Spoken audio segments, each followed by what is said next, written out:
Hello everyone, I am not God, and this is the New Testament is Fake series for August 22nd, 2020, titled Wants to Die. In this lesson, I'm going to talk about living and dying in the Bible world. What does the Bible teach about that as it relates to the New Testament being of God or not of God? Now, look at Job chapter 14, verse 14. Some say the book of Job was the first book written, or is the oldest book in the Bible, something like that. But Job asks here in Job chapter 14, verse 14, if a man die, shall he live again? All the days of my appointed time will I wait, till my change come. So he says, shall he live again? So it looks like Job wasn't quite sure. He didn't know if people would live again. And he kind of figure, with all these Bible people in the Bible, couldn't one of them have told him, yes, people can live again, since they were living again in the Bible? But none of them told him. But according to him, he says the question, if a man dies, shall he live again? So, according to all his pre-Israelite knowledge, all the knowledge of the patriarchs, and all the expensive otherworldly knowledge of the Torah that Enoch had, which was so strong until God says, this man can't remain on earth, I will take him away from the earth. Which makes you wonder what God is thinking, because if someone through all that sin on earth could get so close to God, why would God take him? Why wouldn't God leave him here so that the world could find light through his life and teachings?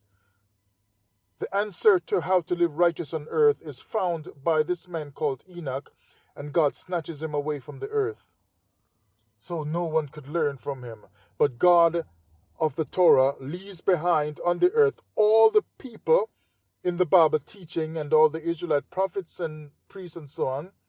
With lesser knowledge, he leaves those ones on earth, and the earth goes downhill, because no one can quite connect to God the way the one man Enoch did.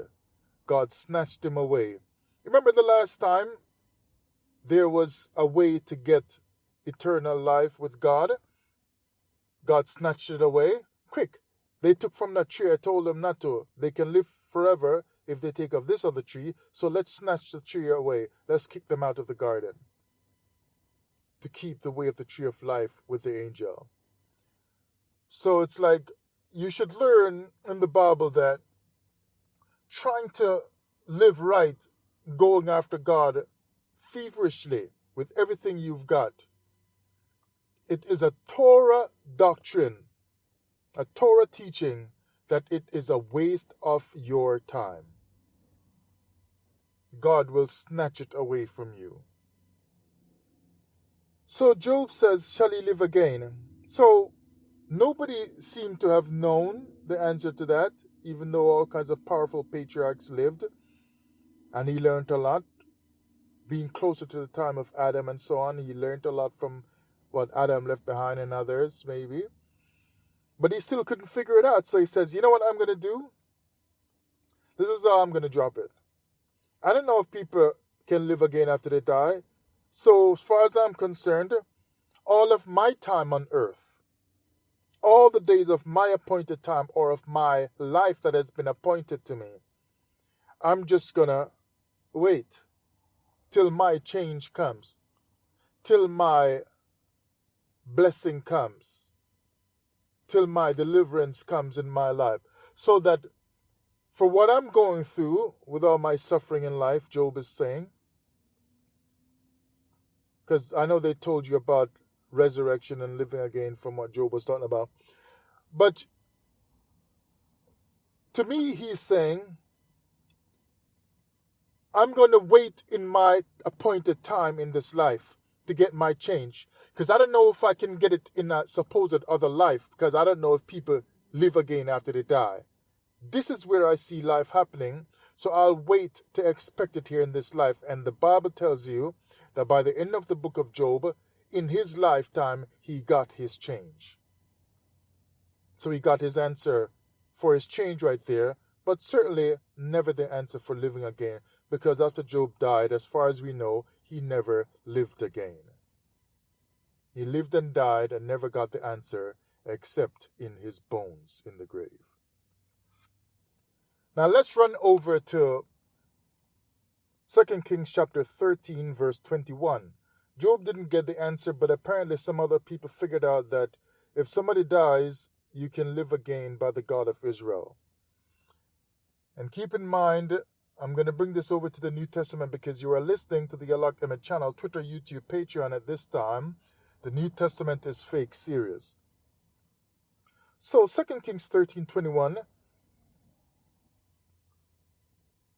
And it came to pass, as they were burying a man, that behold, they spied a band of men, and they cast the man into the sepulchre, because they had this man that had died, and they cast the man that was dead into the sepulchre of Elisha.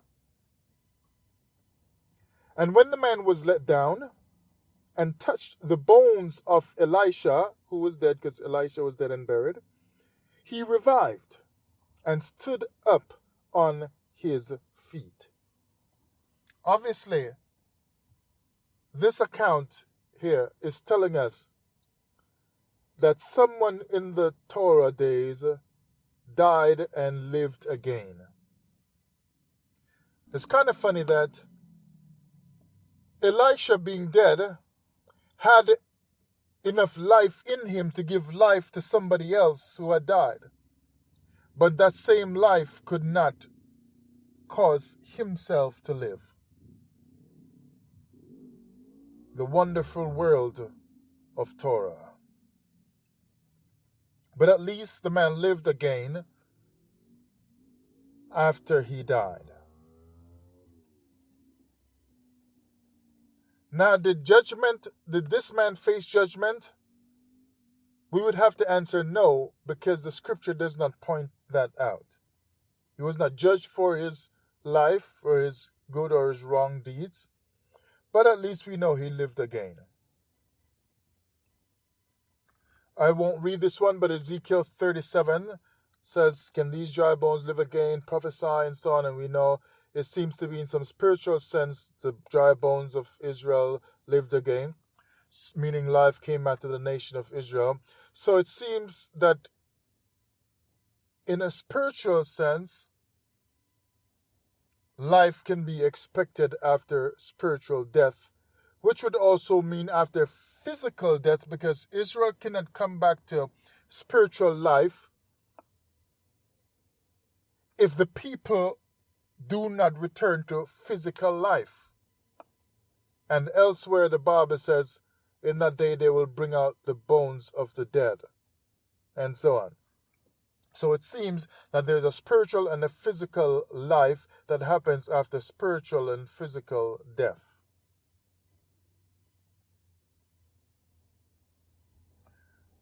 2 Kings chapter 4 and verse 32 to 35. And when Elisha was come into the house. So by the way, you can understand that maybe the whole idea of resurrection and reincarnation is not so far-fetched after all, because people are living again. And when Elisha was come into the house, behold, the child was dead, and laid upon his bed. He went in therefore, that's Elisha, and shut the door upon them twain, upon himself and the dead child, and prayed unto the Lord. So here it is, they curse Africa for dead stuff and other people for dead stuff. And we know Africans from ancient times have preserved the bodies of the dead, not just in the Egyptian empire where they set the mummies and so on, but even before that, Even today, there are dead bodies in parts of Africa that people have saved, and they bring out the body every now and then and try to dress and treat the body and so on. Bodies that were not actually mummified the way the Egyptians did it. And somehow we frown upon that and say they're heathen, they're pagan. But Elisha, an Israelite, locked himself in a room with a dead body to do some seance or death ritual with a dead body. And we don't curse him. We praise the God of Israel for that. When a man was locked up with a dead body to do some death ritual. But if you see some black person now in Haiti or in Africa or wherever, and they're going and they're flashing some ointment and some flowers in their hand, or green bush in their hand around the body, and some smoke and incense burning around the body of somebody that's dead, you say these are pagan and whatever. They're unrighteous. They're heathen. But when an Israelite does it in the Bible, locks himself up and does a prayer vigil with a dead body that should be treated as being unclean, you say that is the righteous and powerful Elisha. So where would he have learned this stuff from? Wouldn't he have learned it from Elijah and others who were Israelites? So they were passing on death rituals to other Israelites, but you say something was wrong with the Africans and the other Egyptians who wrapped their dead and said they will live again. And you don't call the Israelites an unrighteous people, an unrighteous heathen nation, for doing the same thing with dead bodies. But this man Elisha locked himself up with the dead body, who is not even his own child. Somebody's child dies and he goes in and locks up with the child. But it goes on to say, and he went up and lay upon the child. And notice now, Elisha makes himself unclean by touching the dead. That was against Levitical law for him to do, because this is not even his own child, and he's not touching the child even to bury the child. He locks up with the child and touches the child, lays loving the child in an act of love to embrace the child like that with his own body.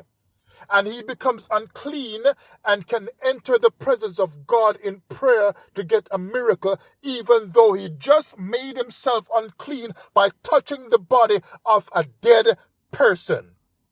And God responds and blesses him when he made himself unclean. He does not give him the miracle before he became unclean, like when he was standing at the door. But after he makes himself unclean, God rewards this prophet for his uncleanness in the land of Israel. So he went up and lay upon the child and put his mouth. It's not enough to just simply lay upon, but he put his mouth upon his mouth, the mouth of the dead body, and prayed with that same unclean mouth. But even Isaiah, only being in a vision, was saying, woe is me, my lips are unclean, and so on. And he had to be purged with coals from the angel from an altar. And this man is not being purged like that in his mouth, but he puts his mouth that he's going to pray to God with for a miracle upon a dead, unclean body. But let's go on. Put his mouth upon his mouth, and his eyes upon his eyes, and his hands upon his hands. And he stretched himself upon the child, and the flesh of the child waxed warm. He hugged up the dead body to show love to the dead. But when the African, in Africa and in Haiti and in Jamaica and everywhere, will lay upon their own dead relatives to try to get a miracle, we say they are unclean. But an Israelite does the same ritual to their God, who is the God of Israel, and we say this is a righteous thing. This heathen unclean act is a righteous act. Is the Israelite in the Bible self-righteous, righteous in their own eyes? which the Most High himself said when he looked upon them, their righteousness is as filthy rags. Then he returned and walked in the house to and fro, and went up and stretched himself upon him. And the child sneezed 7 times, and the child opened his eyes. So by the end of the story, the child is shown to live again after death. He came out of death. Did this child face judgment? It does not appear so, so my answer would be no. He just lived again. Now, let's read the final verse in this lesson from the New Testament is Fake series. Hebrews chapter 9 and verse 27. Supposedly written by Apostle Paul, the 13th apostle. And as it is appointed unto men once to die, but after this, the judgment. Did any of these dead people I read to you about in this lesson face the judgment after they died once? But obviously we would say that they lived again, because the story said that, and that would mean that they died later on. Did they face a judgment after they died the first time? No. Did they come back and tell the stories of their judgment, which could not be kept shut up in them, because they would have spoken of what they saw? When people today say they died and came back, they tell their stories online and in books. Why would the Israelites have kept their mouths shut about this judgment that they received and not teach about the judgment when the Israelite prophets spoke of judgment in the Torah so much? So obviously they did not receive judgment. It could not have been kept hidden. So Paul here is lying. It's appointed unto men once to die, but obviously they lived again. Did not Lazarus in the New Testament live and die, and Jesus raised him up from the dead out of his tomb